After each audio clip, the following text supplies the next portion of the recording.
Hi, everyone, and welcome to our conversation around what has been happening in local outreach in terms of food and other outreach opportunities that Notre Dame has been involved in this time of COVID. COVID has changed our lives, and it surely has changed the lives of a person like Beth Vecchio, Mary, Lisa, and Patrice. I'll get to those folks in a moment. But first, Beth, you are the person who has started this whole thing. What got you going? What made you get involved in this time of COVID? What drew you? What sparked you to get involved in outreach to those in need? On the first day of lockdown, I was sent home from my job and I said, okay, God, what now? And I heard the word food. It was pretty loud.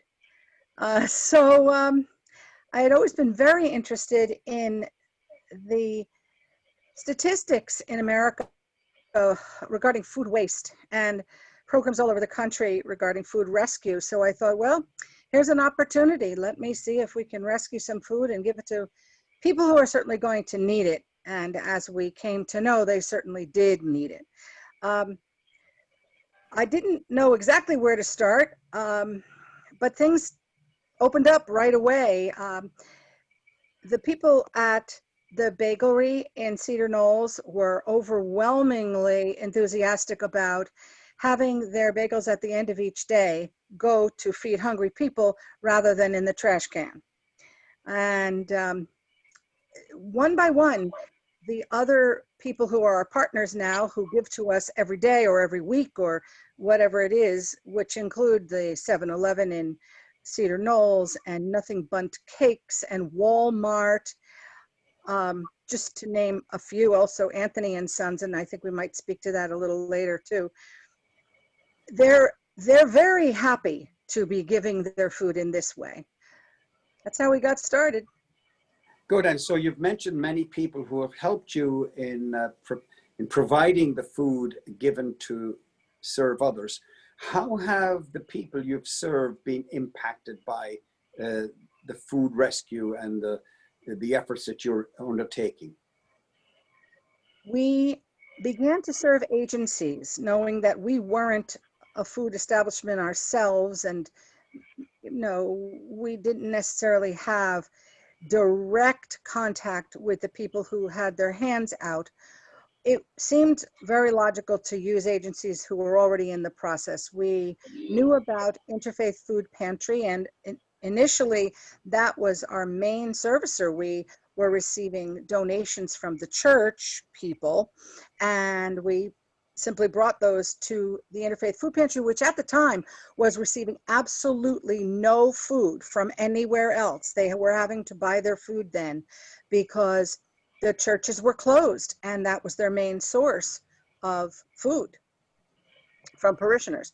So we ended up talking with other people like Table of Hope in Morristown, where they had already begun a soup kitchen years ago, but now they were stepping up their food distributions around the county. They had purchased a large school bus and painted it, and subsequently they've bought a freezer truck, and they go all over the county, as people who are listening to this may know, and they have very large food distributions where it's held in a large space, outdoors, many volunteers, and people drive up, pop their trunk, and the volunteers put in food for the family for a week. So I stuck around down there for a couple of weeks, and I really observed their process, and that's how we got going with them. And then also the Mental Health Association made us aware of the fact that they were having clients who had been homeless,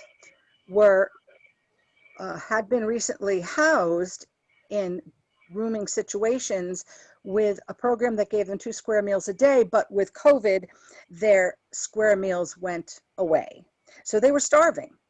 So we were able to begin to make food in the early mornings each day to supply those 120 people with food, and on the weekends as well. So those are some of the recipients. Great.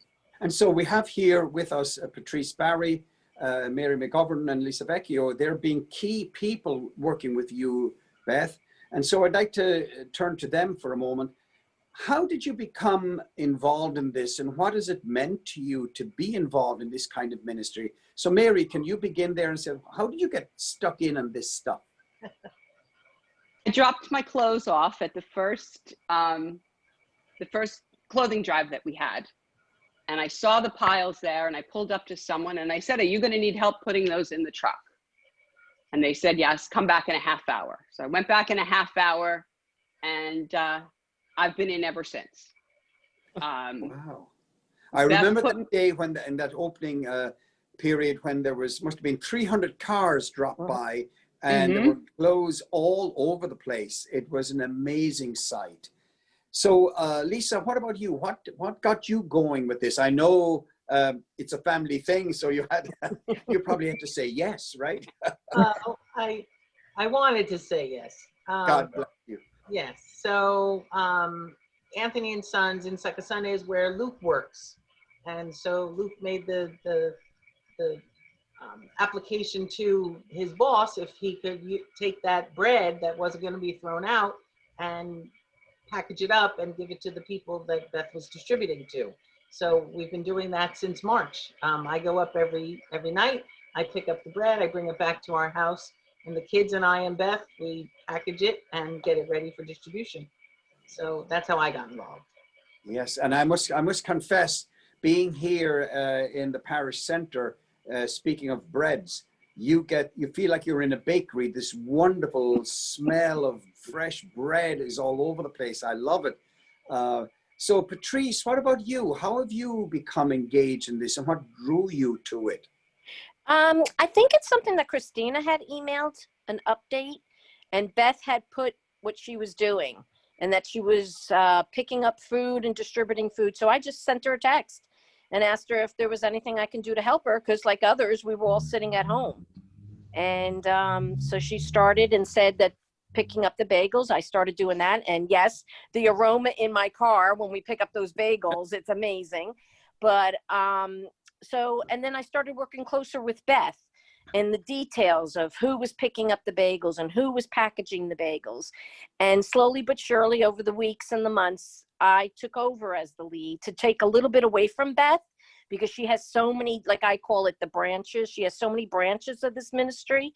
So I took over the pickup and packaging from the baglery and Nothing But Bagels. Nothing Bundt Cakes, which are amazing too. And so I kind of am the coordinator of what days people pick up, bag, and then they bring the final destination is to Beth's van in the parking lot. So good. Now tell me, well, Beth, yes, go ahead, Mary. Beth called me one day and asked if I would help with the garden, that we were going to try to grow some vegetables. And I was not made head of the garden because of my gardening. But I do have a wonderful team, just like Patrice, that of ladies that go every night. There's a different lady or family that goes over to Jefferson Road and waters the gardens. We've given at least 5 or 6 loads to the Interfaith Food Pantry with zucchinis and tomatoes and beans, basil, all different vegetables. It's winding down a little bit now, but there's still a little bit more to harvest. But I think for our first go round, we did quite a nice job. And Bob had gotten us hooked up with that and got us involved in that part as well, growing the I'm food your and Thursday bringing. girl, Mary. And Patrice is my Thursday girl. And they've been wonderful. The ladies have really been wonderful. I haven't had to follow up with them. I just know that they're going to be there, and I know they've come because the garden's still alive. So that's a beautiful thing. And that's very biblical when you say you're taking care of the garden, and the garden is bearing fruit with your care. And it's wonderful. The fruitfulness of the garden is impacting the lives of others. So one thing that I would say is that I guess the people you're serving are somehow impacted positively by this. Lisa, where would you see transformation happening for you and for the clients that are receiving the gift of food and clothing? For me, I would say, in the simplest sense, I'm helping others. We're all in this together, all of it. Without COVID, we're still all in this together. And we Yes. have to help out others who don't have enough. And that's what we're doing. Anyone else see transformation happening? Or is it Transformation primarily for- yourself? for the Or, people sorry? receiving. Transformation for the people receiving. I would hope Yes. that they're seeing our giving to them as a way of supporting them. I don't actually see the people that we're giving. No. Yeah, no, we've never seen any of the people, really. Mhm. So Do the institutions or the people to whom you're serving the food, do they give you any feedback, letting you know this is a well, grateful experience for them? Beth Do can you get definitely any speak to feedback? that. Beth, She's closer. Beth. Beth can speak to that, I think.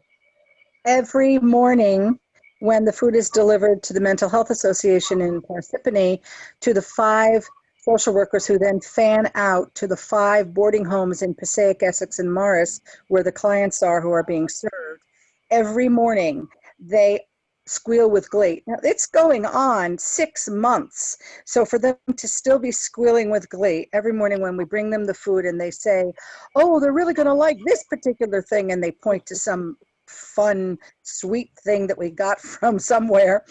And you can tell it really is very real. It's very personal. It's touching the people. And we are making a difference. Well, for the start, with those folks, they were able to eat. So there's the difference right there. And that's a very interesting, you said we are making a difference. So this is not necessarily an individual's journey. This is a team journey. What has it been like for you working as a team? Has it given you a new sense of what it is, and we would say, to be disciples of Jesus on mission? And what has it been like for you to be part of a team doing this? Anyone?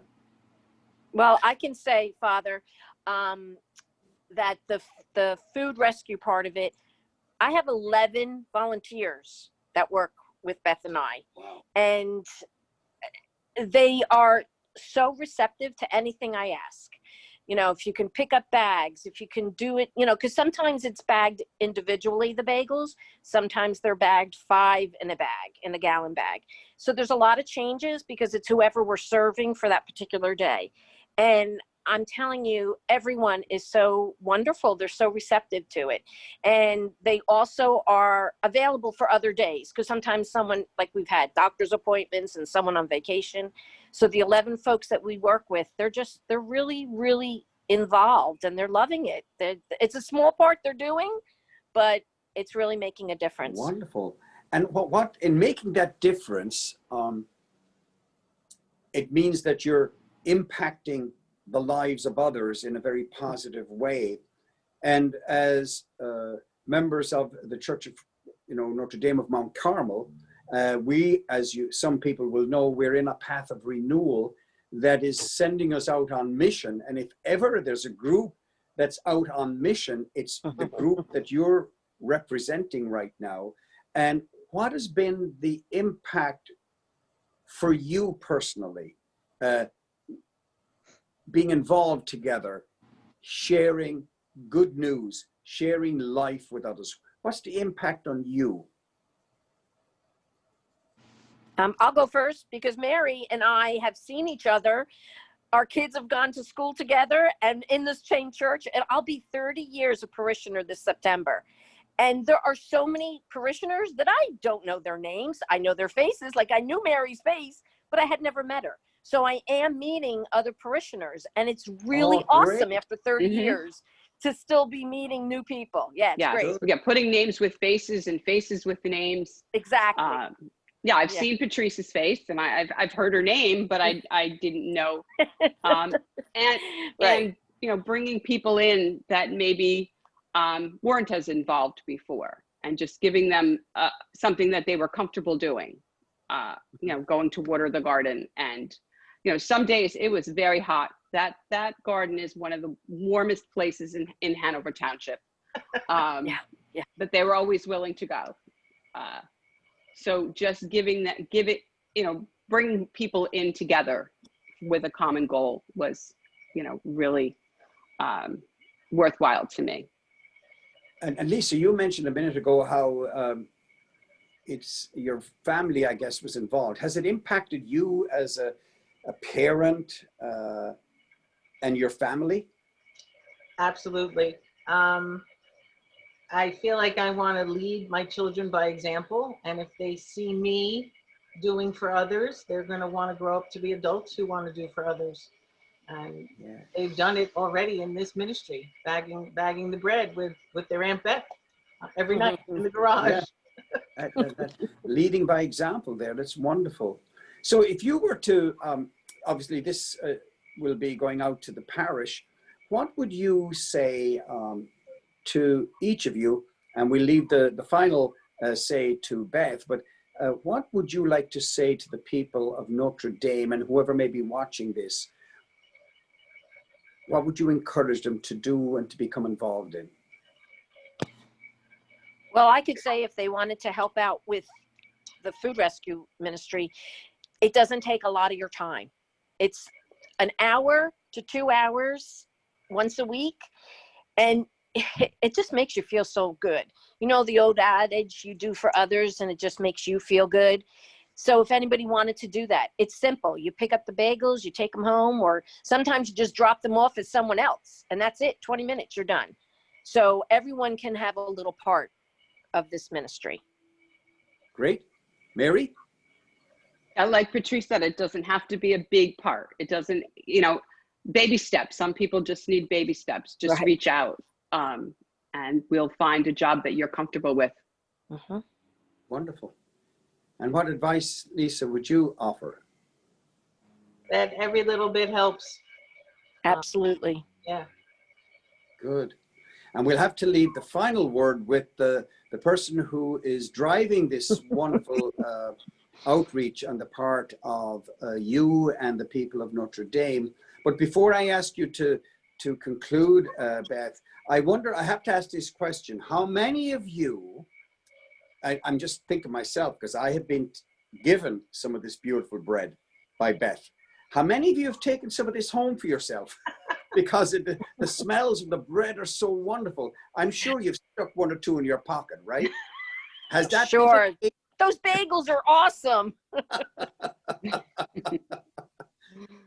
There's So, plenty for the others. so was that all confessional then there?